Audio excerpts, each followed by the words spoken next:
They don't mix with normal people. They can never be normal. What percentage, or how many, whatever you want to say, of the top 50 wish they were number one on the list? More than you think. Yeah? All of them? But they would never admit it publicly. But how many of those 50 wish they weren't on the list at all? Less than you think. Right. So people basically think it's a scoreboard. Yeah, yes, they do. More than you think. Now, if you want to get into the sort of, analysing the sort of mindset behind that, that's a whole different issue. But yeah, I guess probably a fair percentage of that would just know that it's coming, right? They're resigned to their fate, so to speak. Mm-hmm. So they know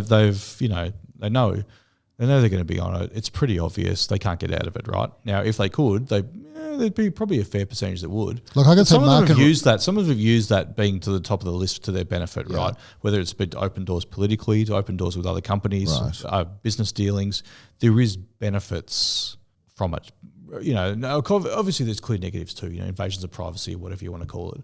They don't mix with normal people. They can never be normal in that way. You say they don't mix with normal people. So I'll say Mark and Rafi definitely would want to be off your list.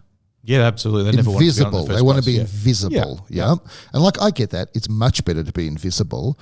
And I think, when you say about mixing with normal people, okay, I'll caveat that the world that we live in maybe is not entirely normal, but there would be nothing that I've got to say to Gina Reinhart, and I don't think there would be much of a social conversation to have with her. And she hangs out with Trump, and maybe Pratt's the same. I don't think I'd have. They all could be very, very charming, but I don't think I'm going to sit down and have a coffee with them in some cafe, and it's going to be just as if I was meeting anybody else. There's probably going to be something to it. But I just use this as an example. Mark, I would sit down with in just some random cafe and sit there and have a coffee, and it's no different meeting someone who's... We'll turn it around another way then. I mean, how many of the people on the Richest 250 would actually be recognisable in public? I wouldn't say it's that many. Yeah. I mean, people would know what Gina looks like. People might know maybe 20. Twiggy. James Packer, obviously.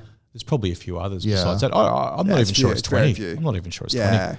Yeah. So, people could be, you could be in a coffee shop with a billionaire and you wouldn't know it. But my point is more people, my point is more how... or something. I think Richard White, people know. Sure. The ladies know. Well, LinkedIn, definitely. Yeah. There's been a change.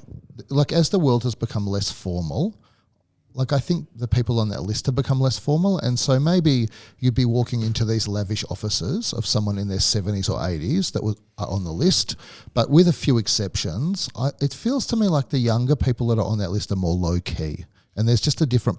and also, being rich,